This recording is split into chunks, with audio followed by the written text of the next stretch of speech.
Mayong buntag sa tanan. Karong bulan na ikaduha nga bulan karon sa tuig. Nga diin sa unang bulan nagisgot kita may tungod sa paglikon sa pundasyon sa atong Kristohanon nga pagkinabuhi. Atong gisgutan dito ang mga pag-ampo, pagpuasa o ang pagbasa sa pulong sa Dios. Pero karong ikaduhang bulan magisgot kita may tungod sa panimalay. Tungod kay ang ikaduha nga foundation nagtuo ko nga lig-on dapat sa ato ang Kristohanon nga pagkinabuhi mao ang ato ang panimalay. So akong basahon ang Malakias sa Old Testament, Malakias chapter 4 verse 6. Katapusan kini nga bersikulo sa Biblia sa Old Testament. Nagingon ang Bible, hiusahon niya ang mga ginikanan o ang mga anak aron dili kulaglagon ang inyong nasod. So nagsaad ang Dios nga moabot ang panahon nga hiusahon niya ang mga ginikanan o ang ngadto sa iyang mga anak o ang mga anak ngadto sa iyang mga ginikanan aron dili mo naglagon sa Dios ang atoang or ang ilahang nasod sa Israel. And I believe apil ta niini nga promise. Karon magisgot ta o unsaon nga ma-restore pagbalik ang naguba o nabuak na relasyon sulod sa panimalay. Kay mao kini ang nakita sa Ginoo nga guba kayo nga panimalay nga ang mga anak ug ang ilang mga ginikanan wala na sila naghatag og bili, wala na respeto ngadto sa ilang mga ginikanan. Ang mga ginikanan pud ngadto sa ilang anak wala na sila naghatag og regard. Mo na nga buak kayo ang panimalay ug mo na ang nakita sa Dios. Apan nagasaad ang Ginoo karon sa Malakias chapter 4 verse 6, nagsaad siya nga moabot ang panahon nga ibalik niya pag-restore ang unsay naguba diha sulod sa panimalay. So karon magisgot ta may tungod sa family o pamilya. Ang pamilya gibuo kini sa ginikanan o sa anak nga nagpuyo diha sulod sa panimalay. O remember, ayaw kalimti nga ang pinaka-importante sa tanan sa atong kinabuhi, usa sa pinaka-importante mao ang panimalay. So dapat ang panimilya dili siya maubos o malabwan sa mga butang aning kalibutan na or sa atong mga barkada. Dapat ang pamilya dako siya og bili, dako siya og importansya sa atong tagsa-tagsa ka mga kinabuhi. Kaya nga naman at the end of the day, ang panimalay ra gyud nato ang muunong nato sa panahon nga mag-agita og kalisdanan. Ang atong mga barkada, ang atong mga kaila, naara na sila sa panahon nga nindot ang sitwasyon. Pero panahon sa kalisdanan, ang muunong nimo ang imuha ra gayong panimalay. Sad to know nga ang Ginoo nakakita sa matag panimalay sa history sa family, ang iyang nakita brokenness, pagkabuak, pagkawalay paghatag og bili sa ginikanan ngadto sa ilang mga anak, o kawalay respeto sa mga anak ngadto sa ilahang mga ginikanan. O ganoon na po'y nakita nga duha ka klase nga broken family o buak na panimalay. Ang number one, kanang separated. Kanang ang mga anak ginikanan nagbulag sila, wala sila nagpuyo og usa ka panimalay o usa ka panimalay, mo na siya na broken kay ang mga ginikanan na nagbulag sila o nangitag lang ang pamilya. So na-broken. Pero lang ko'y nakita may kaduha nga broken family nga nagpuyo sila diha sulod sa atop, sulod sa panimalay, pero walay na develop nga relationship between parents and children diha sulod sa panimalay. Broken gihapon siya nga family. Pero ang good news nato karon kay sa Malakias 4:6 katapusan nga bersikulo sa Old Testament, nagsaad ang Dios nga iyang i-restore pagbalik ang unsay guba sulod sa panimalay. Kung naguba ang relasyon sulod sa panimalay, nagsaad ang Dios nga i-restore niya pagbalik. Aduna siya sakto nga panahon nga iyang i-restore pagbalik ang unsay naguba sulod niya sa panimalay. So bisag unsa pa ang imong sitwasyon karon sa imong panimalay, ayaw pagkuwala o paglaom, salig sa Dios. Kaya nga bisag unsa kaguba ang imong panimalay karon, nagsaad ang pulong sa Ginoo na iya i-restore pagbalik ang imong panimalay. Pero si Lord do nagsaad ang Ginoo na atay atong part na atong buhaton. Unsaon man sa pag-restore sa unsay guba nga relationship sa panimalay. Number one, gusto na kong imong masabtan, mao nga invest for your family. Kung gusto ka nga ma-restore pagbalik ang unsay nagguba nga relasyon tali sa ginikanan o sa anak diha sa panimalay, kinahanglan magsugod na ka pag-invest para sa imong panimalay karon. Mura siya og negosyo ba? Kung gusto ka nga na imubalik nimo, kung gusto ka nga iginansya, kinahanglan ka nga mag-invest og kwarta.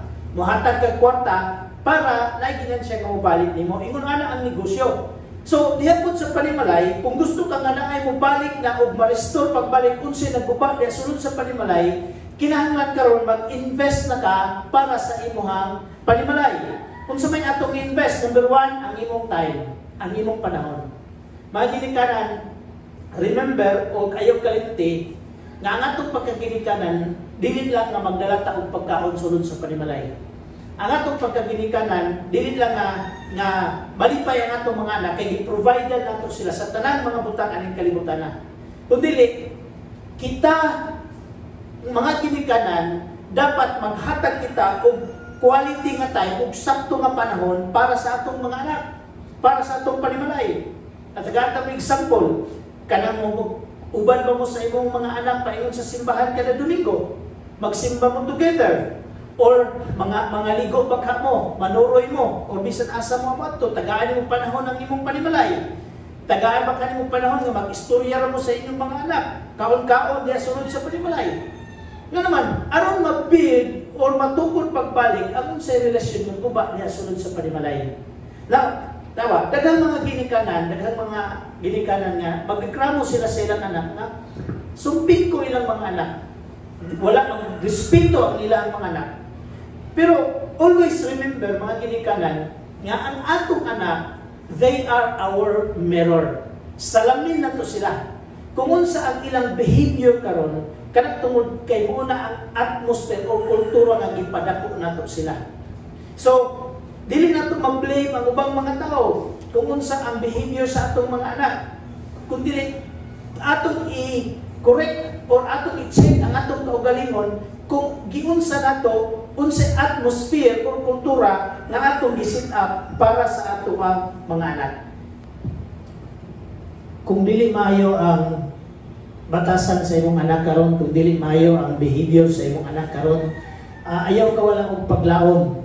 Tungod kay ang Dios nagsaad man nga iyang i-restore pagbalik ang unsay nagguba diha sa imong panimalay.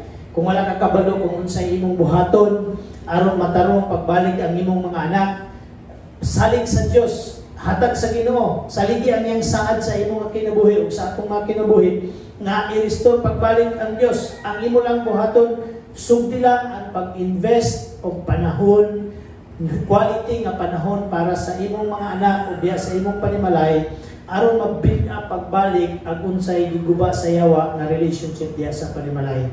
Ang ikaduha nga imong i-invest sa imong panimalay mao ang gugma or invest your love for your family. Pag-invest karon og panahon or gugma, paghatag og gugma ngadto sa imong mga anak, ngadto sa imong asawa or sa tanang membro sa imong panimalay. Kanang gugma nga tinud-anay, kanang gugma nga gikan sa Dios, gitawag siya unconditional love. Pareha sa gugma ni Ginoong Hesukristo. Si Ginoong Hesukristo wala siya magtanaw sa atong mga sayop. Unconditional ang iyang love tungod kay bisan kita nasayop, bisan kita nakasasala, dili na mo gitanaw ni Ginoong Hesukristo kanato. Kung dili gatanaw ang ginatanaw ni Ginoong Hesukristo nga kita makabaton og kinabuhing walay katapusan, manindot ang dagan sa atong kinabuhi. Mo na nga nagpailog ang Ginoo bisan dito sa cross, iyang gi-offer, gipalansan ang iyang kaugalingon dito sa cross aron pagpakita sa dako niyang unconditional or walay kondisyon nga gugma ni Ginoong Hesukristo sa atong mga kinabuhi. Ingon ana po diha sa panimalay, igugma ang imong panimalay nga walay kondisyon. Dili tungod ka mahigugma ka sa imong anak tungod kay naa sila maayo nga gibuhat, mahigugma ka sa imong asawa, sa imong bana tungod kay maayo ang ilang gibuhat. Bisan dili maayo ang ilang gibuhat, then ipalabaw ang gugma diha sulod sa panimalay tungod kay nagingon ang Bible nga ang gugma motabon siya sa tanang sayop. O kung naay gugma diha sa panimalay, naay pagpailog.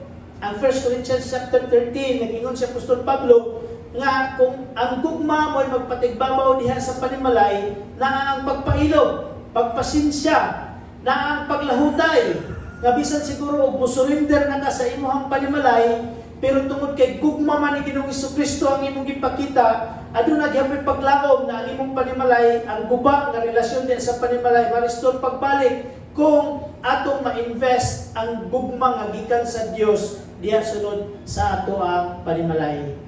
Mga ginikanan, maghatag ko gamay ng advice. Ayaw kaayo tanawa ang puro lang sayop sa imong anak o sa imong membro, sa tanan membro sa imong panimalay. Ayaw sayop lang tanawa. Tanawa kung unsay mga nindot sa ilang kinabuhi. Kung masayop man sila, sige lang, pasensyahi.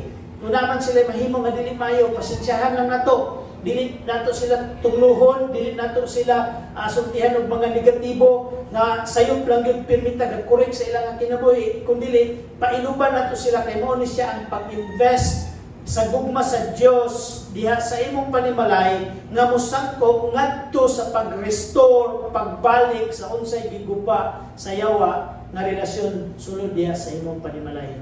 Ang katapusan, invest effort diha sa imong panimalay.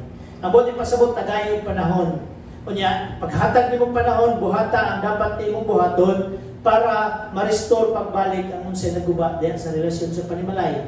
Ang effort nga imo ang i-invest nga nindot diha sa imong panimalay, kanang effort, kanang bitawng pagtrabaho na ma-build up nimo ang imong mga anak ug ang imong panimalay diha sa pulong sa Dios.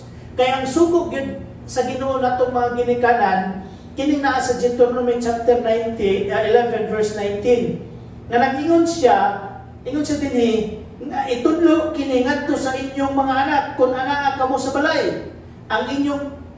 Sa inyong paglakaw, sa inyong pagpahulay o pagtrabaho. Itudlo daw nato sa atong mga anak. Na unsa may atong itudlo? Kuman ni sa Dios sa mga ginikanan nga itudlo sa mga anak. Unsa may atong itudlo? Kung mobalik ka sa verse 18, mingon si Lord, busa ang pingin ninyo sa bugos ninyo kasing-kasing o kalag ang akong mga pulong. Ibugkos kini diha sa inyong bukton o ibutang sa inyong agtang aron dili ninyo hikalimtan. Ang buti pasabot, kita nga mga ginikanan, gitagaan ta og dako nga responsibilidad sa Ginoo na atong matudlo ang pulong sa Dios ngadto sa atong mga anak. Ug kanang may effort nga atong i-invest kanila, kanang mag-build up nato itong mga anak sa pulong sa Ginoo. Sa unsang paagi, number 1, dan-a ang imong panimalay diha sa pagsimba sa Ginoo. Diha sa panimalay, basa mo pulong sa Dios. Together, magbasa mo sa pulong sa Ginoo. Magtuon mo sa pulong sa Dios. Mag-ampo mo uban ang imong mga anak. Manimba mo uban ang imong mga anak. Aron ma-build up sila diha sa pulong sa Dios.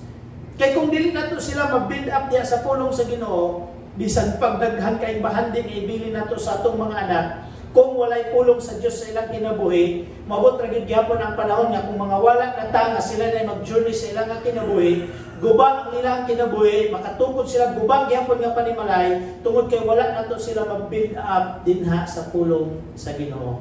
Karon nga buntag gi-remind ta sa pulong sa Dios nga ang saad sa Dios, ingon siya nga ibalik niya pag-restore ang unsay naguba diha sa panimalay.